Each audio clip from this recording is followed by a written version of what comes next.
This week, a dashcam company pitched virtual CCTV, then a hacker walked off with terabytes of car video.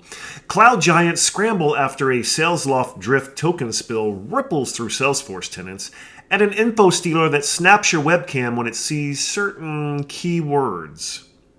Hey friends, I'm Elliott, and this is the Cybersecurity Whisperer. If you lead, defend, or just like sleeping at night, you're in the right place. Hit follow, and if today helps, share it with one teammate who needs the TLDR. Now we're going to start with a hacker that says they've accessed 130 terabytes of Nexar Dashcam backups and other internal systems, pulling videos where everyday people and some drivers heading towards CIA headquarters and DoD sites were recorded.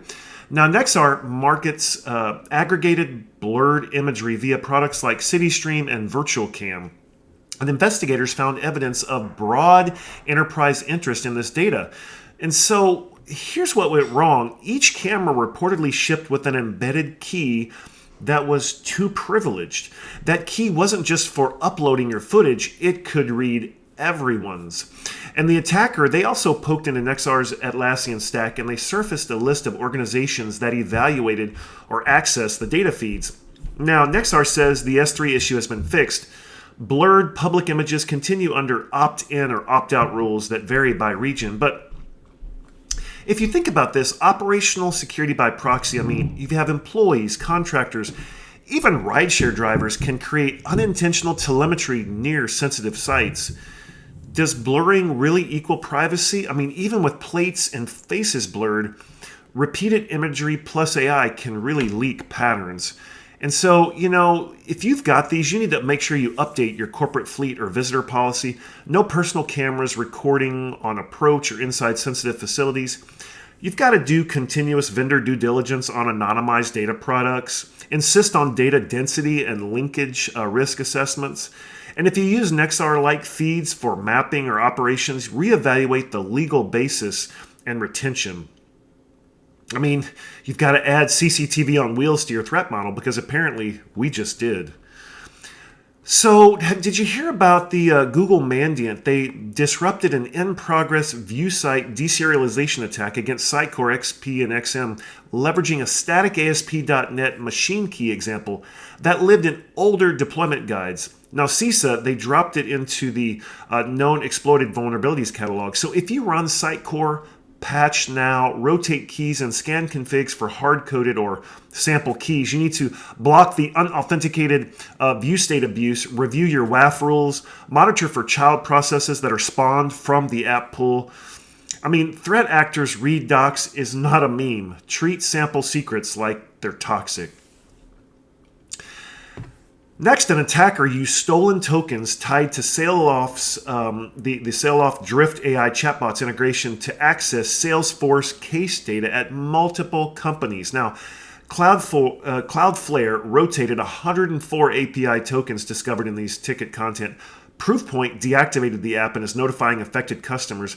Separate threat intel warns that token theft extended to many third-party services hooked to Salesloft. Think about Slack, cloud storage, even email in special cases. So, this is authorization sprawl in the wild. The more systems your support chatbot touches, the more tokens live in places you forgot to scan. So, you can be fine while still leaking support case fields that contain secrets people pasted just this once. So you got to inventory all your Salesloft drift connections. You've got to re-auth to invalidate tokens, even if you see no alerts. That's what's critical. You've got to grep your tickets for secrets, looking for API keys, tokens, passwords. Rotate anything you find. Even temporarily disable unknown Salesforce integrations. If you're not already in Force IP allow list to block token reuse. You've got to add secret scanning to case ingestion. And if a user pastes a key, auto-redact and warn. And so, look, we are responsible for the tools we use, so we've got to own it, fix it, and communicate it.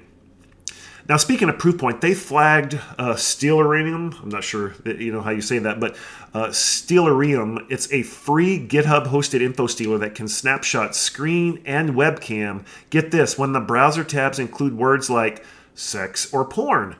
Combined with stolen creds, this turns empty threats into credible blackmail. So you think about this, hopefully not on your corporate devices, but if you've got EDR plus egress, you've got to watch for Discord webhooks or exfil to pasting sites. Browser hardening, again, you've got to isolate personal traffic. Consider a privacy mode if you've got managed endpoints after hours. Always, in terms of your employees, normalize fast reporting. If you get an extortion email, don't pay, call us. And, you've got to have incident drills. Pre-write your non-judgmental response template. Now, a researcher, they found a public S3 bucket labeled for Navy federal backups. Imagine that, 378 gigs, including internal SQL dumps, Tableau workbooks, hashed creds, and system logic. Now, the credit union says it was a vendor system that was locked down after notification, and no member data was in plain text. But again, you've got to treat backups like production, encryption, private buckets, lifecycle rules. Secrets that are in BI workbooks and connection strings, they're still secrets. And so you've got to scan and purge those. Now, Jaguar Land Rover, they shut down their systems impacting manufacturing and dealerships. Now, there's been no evidence of customer data theft so far, but they likely had an OTIT segregation, maybe not. You've got to expect supply chain delays and dealer operations, friction because of this. So if you're in manufacturing, retest your OT kill switch procedures. You've got to stage manual workarounds for shipping and invoicing. And you've got to validate your restores for factory floor HMIs, not just your servers. Now, agentic systems, they can decide, click, and chain tools toward goals. I mean, that's powerful. But of course, it's risky. And without guardrails, an agent told to reduce SOC noise might suppress real alerts. So you've got multi-agent choreographies. They can spill data between tools in ways humans didn't plan.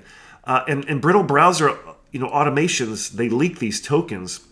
So you need to work on guardrails that actually work, like scoping, least privileged API keys per capability and read-only by default, sandboxes that are outbound allow list, and deterministic tool wrappers. And remember observability, full action logs and replay. Finally, red teaming, you've got to treat your agents like interns with root dreams. Test them. Now, when it comes to dark web monitoring that really moves the needle, you don't lurk for sport, you hunt for action. So you've got to track brand mentions, initial access listings, and stealer logs that are tied to your domains. Join your sector ISAC. Hopefully you have a sector ISAC. You've got to fuse that external indicators with your Okta, your AD, your Azure, your VPN off logs. Build a when we appear on a forum playbook, because it's likely going to happen. Revoking tokens, reset your MFA, notifying your legal, and call the vendor, if it's a third party and if it's their mess. A new survey says 88% of orgs really struggle to implement zero trust. I mean, really, the translation to us is, look, you're not behind, you're honest. Treat it as a program, not a product. You've got to pick crisp use cases such as admin access or contractor access or machine to machine, and show quarterly wins, continuous device posture, just-in-type, PAM, and identity segmentation. Now, we've seen popular services revise their terms to allow AI model improvements. And now some have backtracked after backlash. And meanwhile, employees, they're still pasting sensitive data into helpful bots. And security leaders are really trying to balance enablement with data minimization and tenant control. So if you haven't already, we've talked about this a couple of times on the podcast. You need to publish an AI acceptable use policy, blocking sensitive classes from public LLMs, and certainly prefer enterprise offerings with no training on your data guarantees. The enterprise version of an AI tool. Be sure you're logging your prompts. Train people to summarize instead of just copy and pasting raw data. Now, here's this week's Do 3.